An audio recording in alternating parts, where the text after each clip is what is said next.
салом тамошобинони азиз, хулосаи хабарҳои муҳими 6 ноябри тоҷикистонро аз пойгоҳи хабари бомдод бароятон пешкаш мекунем. шурӯъ мекунем аз як нигоҳи кӯтоҳ ба сархати хабари муҳими рӯз дар ин барнома. мошини як марзбони қирғизро сангборон карда шишаҳояшро шикастанд. шикори журналист дар кӯлоб худашро наёфтанд, додарашро печонда бурданд. тоҷикҳо дар Астрахан як узви дастаи Шамил Басаевро дастгир карданд. баъди гузориши бомдод истгоҳи зеризаминӣ дар Истарафшан ба кор даромад. Юсуф Назокатов дар набарди нахустини худ рақибаш аз Ирландияро тормур кард. як ҷавон дар Исфара ҷавоҳироти тиллову нуқраи апаи худашро дуздидааст. ва акнун тафсилоти хабарҳо. хадамоти марзбонии Қирғизистон хабар дод ки рӯзи 4 ноябр дар марзи ин кишвар бо Тоҷикистон як марзбони қирғиз савораи мошин ҳадафи сангборон аз ҷониби 5 марзбони тоҷик қарор гирифтааст. гуфта мешавад ки худи марзбон осеб надидааст, вале шишаҳои мошинро зада шикастанд. ҷониби Тоҷикистон ин ҳодисаро ҳанӯз шарҳ надодааст, вале бино ба фарзияи марзбонони қирғиз ҳодиса рӯзи 4 ноябр дар ҳудуди ноҳияи Лайлаки вилояти Боткан дар роҳи Арқаборбордуқ дар назди нуқтаи фурӯши сӯзишвории Бӯстон вақте рӯй додааст ки марзбони қирғиз савораи мошини Хондай Аккорд мехост дар гардиш тоб хӯрад. хадамоти марзбонии Қирғизистон мегӯяд дар ин ҳангом 5 марзбони тоҷик мошини ӯро сангборон карданд ва ба болои ин талош карданд ки низомии қирғизро дастгир кунанд, вале муваффақ нашуданд. худи марзбони қирғиз ягон осеб надидааст, вале мошинаш зарар дидааст. шишаҳояшро зада шикастанд. ҷониби Қирғизистон афзудааст ки тафтиши ин ҳодиса давом дорад ва ҳамчунин мулоқоти намояндагони мақомоти марзбонии қитъаи Лайлаки Қирғизистон ва қитъаи ғончии Тоҷикистон дар назар гирифта шудааст. роҳи Арқаборбордуқ дар канори роҳи Хуҷанд Қонибодом ва худи ин ду деҳаи Қирғизистон дар рӯбарӯи Хистеварз бузургтарин деҳа ва ҷамоати ноҳияи Бобоҷон Ғафурови вилояти Суғди Тоҷикистон ҷойгир шудааст. ёдовар мешавем бо гузашти 30 сол аз суқути Иттиҳоди Шӯравӣ аз 970 километр марзи мустақим байни Тоҷикистону Қирғизистон то кунун танҳо каме бештар аз 500 километраш таъин ва аломатгузорӣ нашудааст. дар қитъаҳои баҳсӣ ки асосан дар марзи ноҳияҳои Ботканду Лайлаки Қирғизистон бо ҷамоати шаҳри Исфара ва ноҳияи Ғафурови Тоҷикистон ҷойгир шуданд, аз сари чанд вақт бар сари обу замину чарогоҳу роҳ муноқишаҳо рух медиҳанд. дар поёни моҳи апрели соли ҷорӣ бар асари задахӯрдҳои мусаллаҳона 55 нафар кушта ва ҳудуди 240 тан захмӣ шуд. ин задахӯрдҳо хунинтарин муноқиша дар таърихи муноқишаҳои марзии Осиёи Марказӣ баъди фурӯпошии Иттиҳоди Шӯравӣ дониста мешаванд. Аҳмади Иброҳим, сардабири автономаи Пайк, дар як номаи саркушода ба додстонии Кул Юсуф Раҳмон, вазири корҳои дохилӣ Рамазон Раимзода ва созмонҳои ҳомии ҳуқуқи журналистон аз мавриди таъқиби мақомоти ҳифзу ҳуқуқ қарор гирифтани Муҳаммади Мусавӣ, хабарнигори ҷавони ин танҳо нашрияи мустақили чопӣ дар минтақаи Кӯлоб бонгеистиро баланд кард. бино ба иттилои Аҳмади Иброҳим, рӯзи 4 ноябр сардори шӯъбаи вазорати корҳои дохилии шаҳри Кӯлоб Нозимзода Файзуллоҳ таи як иқдоми барқосо ба зердастон фармон додааст ки Муҳаммади Мусавиро дастгир карда ба наздаш биёранд. гурӯҳе аз кормандони бозрасии давлатии автомобилии шаҳри Кӯлоб дар назди муассисаи таҳсилоти умумии рақами 53 шаҳри Кӯлоб мошини шахсии журналистро боздошт карданд, аммо дохили мошин на Муҳаммад, балки бародари ӯ будааст. кормандони бозрасии давлатии автомобилӣ мошинро бо ронанда ба навори телефонӣ гирифта ба сардор Нозимзода занг зада гуфтанд ки дар дохили мошин на Муҳаммад, балки бародари ӯ аст. Низомзода хеле ошуфта шуда буд ва ба кормандони бозрасии давлатии автомобилӣ тариқи телефонӣ изҳори норозигӣ кардааст, нақл кардааст сардабири Пайк. Аҳмади Иброҳим меафзояд, як манбаи мӯътамад ки аз тарси прокурор нахост номаш зикр шавад, ба Пайк занг зада хабар дод ки сардори милиса ин ҷо айб надорад, балки супориши прокурори шаҳри Кӯлоб ҷаноби Имомзодаро иҷро мекунад. сардабири нашрия менависад, аён гашт ки сабаби таҳқиқи журналист фаъолияти касбии ӯ буда, дақиқтараш ба мақолаи навиштаи ӯ таҳти унвони манфиати директори боғча و یک پروکورور بالاتر از سلامتی کودکان می‌ایستد ربط دارد.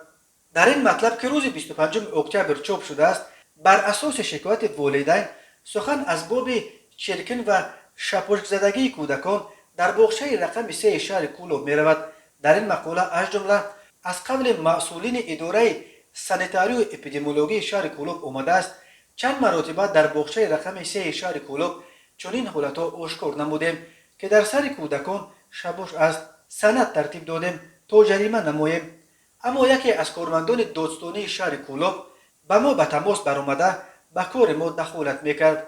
از همین سبب جریمه نشده است. احمد ابراهیم می نویسد آنها هیچ نمیدونند که پروکورور به باغچه و به شپشک چی کار که تا این درجه به این مقاله و مؤلفش توجه ظاهر کرده است. پروکورور منطقه کولوب مشرف زاده طریق تلفن از قضیه ژورنالیست پیک اظهار بیخبری کرده است و تلفنش را خاموش کرده است. تجربه نشان داده است که جناب آنقدر خوش‌سخن نیست.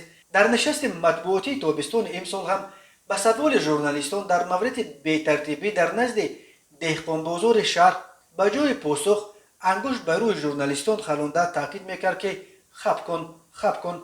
در صحبت تلفنی هم صلاح ندیده به سوالهای سرمحرر پاسخ بدهد انکار و اقرار کند که فرمان شکار ژورنالیست داد است یا نه. اما ما کمگپی این عادت اوست گفته دیگر مراجعت نکردیم. هدف از بازداشت ژورنالیست چه بود ما نفهمیدیم. با یگان جرم سوخته جزا دادن یا هم تو ترسانیدن می نویسد احمد ابراهیم. اما قضیه با همین ختم نشده است بلکه رنگ دیگر و قانونی نمود گرفته است. بعد این بچه ها اعمال ضد انسانیش را گویا قانونی کرده ساعت 16:30 بیگویی جمعی از کارمندان خیلی بزرگ جثه و بدهیبت ملیسا در دست دعوتنامه کمیساریات حربی به خانه استقامتی ژورنالیست زده در آمده در حالی که محمد مشغول طبابت است تا صحت یافته با خواهش خود به عسکری رود. او از عسکرگریزان نفرت دارد. از تیم پیک جمشید رحیموف الکی با خواهش خود به عسکری رفته است و با موفقیت خدمت کرده ایستاده است. خلاصه کارمندان ملیسا در حوله استقامتیشان به مادر محمد تهدید و تحقیر کرده وعده دادن باز برمیگردند. برای دست خالی به نزد سردار نرفتن دادر محمد را که دانشجو است با یک دغله خاص باز داشته توپ داده و به ماشین بار کرده بردند. بعد آنکه معاین کردند دانشجو است او را از کمیساریات رها کردند. این قضیه تعقیب خبرنگار پیک در حال است که همان روز 4 نوامبر حکومت تاجیکستان به سازمان ملل درباره وضع حقوق انسان در کشور اصابت میداد و از جمله وزیر کارهای داخلی رمضان رحیمزاده از معاون دادستان کل میرزا امان رافیزاده در حسابات خود به سازمان ملل حتی اظهار داشتند که روزنامه‌نگاران و حقوقشناسان در کشور از پشتیبانی گسترده حکومت برخوردارند. معاون دادستان کل اطمینان داد که در جمهوری تاجیکستان یگان حقوقشناس و روزنامه‌نگار وابسته به فعالیت کسبیش بازداشت یا محکوم نشده است. رمضان رحیمزاده افزود در جمهوری تاجیکستان فعالیت روزنامه‌نگاران آزاد است. حقوق و آزادی‌های روزنامه‌نگاران آزادی عقیده و گوناگون اندیشه بر اساس بسته بزرگ سندهای بین المللی و ملی که از جانب تاجیکستان قبول شدند تأمین و حفظ شدند. احمد ابراهیم نیز از آن اظهار نگرانی کرده است که قضیه‌های چون تعقیب خبرنگار پیک محمد موسوی به آبروی وطن عزیز ما آبرو ضم نمی‌کند. سردبیر پیک از وزیر داخله و دادستانی کل خواسته است که موی را از خمیر جدا سازند و نگذارند که زیردستانشان با یک عمل سبکفکرانه ضد دموکرات برخواسته آبروی وطن را ریزانند و سیاست پیشوای ملت را زیر سوال گذارند. سامانه محلی استرخانسکی نووستی تفصیلات بازداشت مگامد الخانوف یک عضو دسته فرمانده جدایی طلبان چچن شمیل به سیف را نشر کرد. به نام اطلاع نشریه الخانوف بعد یک هفته فرارش از بیمارستان بیماری‌های روحی شام 2 نوامبر در یک چایخانه تاجیکی در حدود نویه تروسوف در قسمت ساحل راست استرخان از جانب کارمندان این چایخانه زادگان تاجیکستان دستگیر گردیده و به کارمندان پلیس و FSB سپرده شده است. استرخانسکی نووستی لحظه بازداشت مگامد الخانوف را در چایخانه تاجیکی چنین تصویر کرده است. الخانوف بیگویی به چایخانه در آمده اول دستشویی رفته است و سپس کوکاکولا و پونچک فرمایش داده در یک میز نشست. کارمند چایخانه این مشتری را شناخت که تحت جستجو قرار دارد و آهسته بیرون برآمده به پدرش زنگ زد. پدر او خیلی زود همراه پاسبان یک شرکت نقلیاتی که اتفاقا آن لحظه همراه بودند خیلی زود رسیده آمد. الخانوف چیزی را پی برد که خواست فرار کند ولی موفق نشد. کارمندان چایخانه دست و پای او را بسته به پلیس زنگ زدند. تا آمدن کارمندان پلیس الخانوف خیلی کوشش کرد که در عوض پول جانش را خلاص کند ولی باز هم بی نتیجه. پلیس نیز تصدیق کرده است که الخانوف در یک چایخانه در ناحیه تروسوف با شرافت هوشیاری و زیرکی شهروندان دستگیر شده است. مقامات برای کمک برای بازداشت مگامد الخانوف 100,000 روبل جایزه مقرر کرده بودند. هنوز معلوم نیست که آیا این جایزه به مهاجران تاجیک داده خواهد شد یا نه. لحظه تعقیب و بازداشت الخانوف در چایخانه تاجیکی استراخان به دوربین ویدیو کامرای نظارتی افتاده است. روز 4 نوامبر مگامد الخانوف را دوباره به سزا انداختند.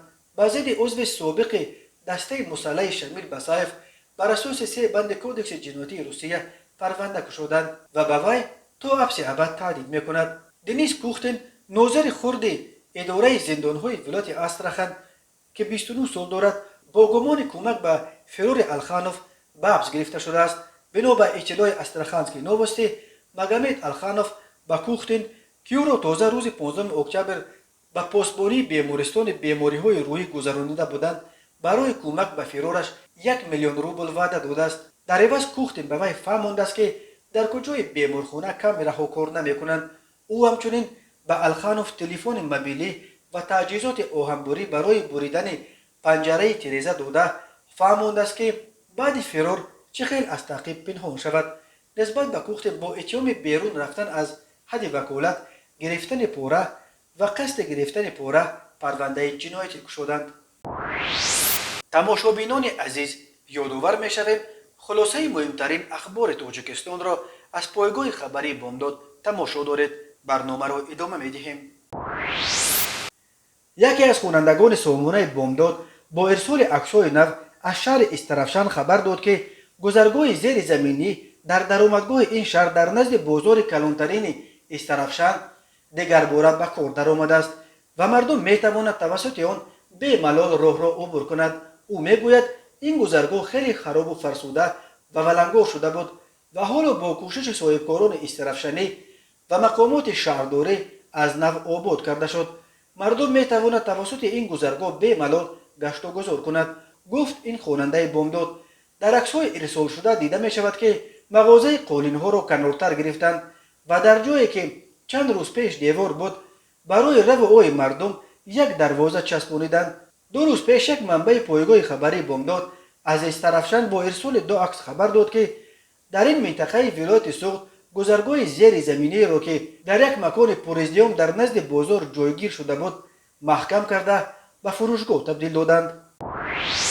یوسف نزاکاتوف، یک ورزشگر زاده تاجیکستان که در انگلیس زندگی میکند، شب 5 نوامبر در نخستین نبرد خود در ورزش MMA در مسابقات بلاتور 270 رقیبش از ایرلندیا استیون کاستلو را تورمار کرد. این نبرد در ورزشگاه 3 ارینا در شهر دوبلین پایتخت ایرلندیا دایر شد. اکثر تماشابینان به کاستلو مخلصی میکردند و شرکت‌های بوکمیکری نیز شانس او را نسبت به ورزشگر زاده تاجیکستان زیادتر حساب میکردند. ولی یوسف نزاکاتوف توانست الکی در راوند دوم رقیبش را چنان تنگ بیارد که او نبرد را قطع و شکست را اعتراف کرد. اکنون یوسف نزاکاتوف بعد چنین پیروزی بیچون و چرا در نبرد نخستینش میتواند با بلاتور برای 4 نبرد قرارداد بندد. یوسف نزاکاتوف به مراسم اعلان غالب پرچم‌های 2 کشور سر کتف برین برآمد. پرچم تاجیکستان کشور زادگاهش و پرچم انگلیا کشوری که او حالا در مسابقات بین المللی از نام آن هنرنمایی میکند. نبرد در دوبلین هم برای یوسف نزاکاتوف و هم برای استیون کاستلو نخستین نبردشان در ورزش MMA بود و دور مقدماتی بلاتور 270 دایر شد. یوسف نزاکاتوف تا کنون در مسابقات که سازمان‌های محلی بریتانیا دایر میکردند اشتراک میکرد. بوکمیکرها ضربه سخت ورزشگر زوده تاجیکستان و مشت وزنین داشتن او را تاکید میکردند، ولی با این وجود در نبرد نزاکتوف با کاستلو شانس ورزشگر ایرلندی خیلی بالاتر شمرده میشد. با این وجود یوسف نزاکتوف از آغاز نبرد با حمله های پیوسته خود همه را به حیرت گذاشت و الکی در راوند دوم کاستلو را مجبور کرد که از ادامه نبرد دست بکشد و شکستش را به گردن بگیرد. پدر یوسف نزاکتوف از ناحیه ونج ولایت مختار کوهستان بدخشان بوده. او قبل از کوچیدنش به انگلیا در پنجکند زندگی و مشق میکرده است. و حالا یک مرور کوتاه به اخبار کریمینالی و حادثه های ناخوش روز. روز 5 نوامبر سال 2021 تخمینا ساعت 14:58 راننده ماشین تمغه کیا عبدالرضا ذوالقدر سال تولدش 1971 موقتا ساکن شهر دوشنبه هنگام حرکت با زیرکوچه دهه بالا از طرف کوچه ورزشگران به سمت کوچه سینای پایتخت پیادهگرد خرسال بیگنظروف عمران سال تولدش 2017 ساکن شهر دوشنبه را پخش نموده است. در نتیجه خرسال جراحات وزنین جسمانی برداشته هنگام از جانب خود راننده به بیمارستان ابن سینا دسترس نمودن در راه به هلاکت رسیده است. از روی این حادثه مذکور تحقیقات ادامه دارد. نسبت جوان 18 ساله ساکن شهر اصفهان پرونده جنایتی با ماده 244 قسم 2 کودکس جنایتی جمهوری تاجیکستان آغاز کرده شد. نامبرده ماه اکتبر سال 2021 جواهرات گوناگون طلایی و نقرگی اپش زن 28 ساله ساکن امان جا را دزدیده از جای حادثه غیب زده است. ضرر رسانیده شده 7500 سومانی را تشکیل میدهد. از روی این حادثه تفتیشات ادامه دارد.